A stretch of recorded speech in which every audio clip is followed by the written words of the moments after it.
ఈరోజు కరీంనగర్ అసెంబ్లీ ఇన్ఛార్జిగా కరీంనగర్ నియోజకవర్గ ఎమ్మెల్యేగా పోటీ చేసిన కురమల్ల శ్రీనివాస్ను సస్పెండ్ చేయడం చాలా దుర్మార్గకరం. ఏదైతే సీనన్నను కాంగ్రెస్ పార్టీలకు తీసుకోవాలని చెప్పి కోరుతూ మీనాక్షి నటరాజన్ గారికి పిసిసి అధ్యక్షుడు మహేష్ కుమార్ గౌడ్ గారు మన రాష్ట్ర ముఖ్యమంత్రి వాళ్ళు రేవంత్ రెడ్డి గారికి విన్నపించుకుంటూ ఇలా ఒక బీసీ నాయకుడు ప్రజలకు నేనున్నానని ఇంటికి పోయి గల్మట్టే నాయకుడు కురమల్ల శ్రీనివాస్ గారు. అసవంటి నాయకుడిని కొందరు కావాలని చెప్పి దుష్ప్రచారం చేస్తూ ఆయనను సస్పెండ్ చేయడం జరిగింది.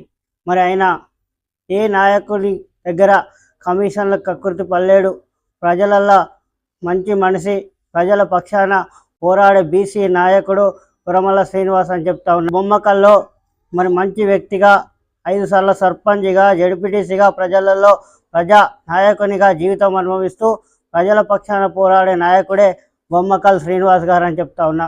ఇలా కావాలని చెప్పి బీసీ నాయకుని మీద ఒత్తిడి తెచ్చి సస్పెండ్ చేయడం చాలా దుర్మార్గం. ఈ సస్పెండ్ను వెత్తేయాలని చెప్పి కోరుతా ఉన్నా. హెచ్చరిక తరుణంలో గాంధీ భవన్ వెళ్ళి పిసిసి అధ్యక్షుని గారికి ఒక లెటర్ పెడతా అని చెప్పి కోరుతా ఉన్నా. మొన్న ఇక్కడున్న డిసిసి అధ్యక్షులు ప్రస్తుత మానకొండూరు శాసనసభ్యుడు అన్న కవ్వంపల్లి సత్యనారాయణ గారిని కోరుతా ఉన్నా. ఈ సస్పెన్షన్ వెత్తేయాలని చెప్పి దయచేసి కోరుతా ఉన్నా. ప్రజల పక్షాన ఒక బీసీ నాయకుడు, ఉద్యమకారుడు, ప్రజల పక్షాన ఉండే నాయకుడు, ఆపదత్తే హాస్పిటల్ కానీ, పెళ్లికి కానీ, సావుకు కానీ పోయే నాయకుడు కురమల్ల శ్రీనన్న అని చెప్తా ఉన్నా.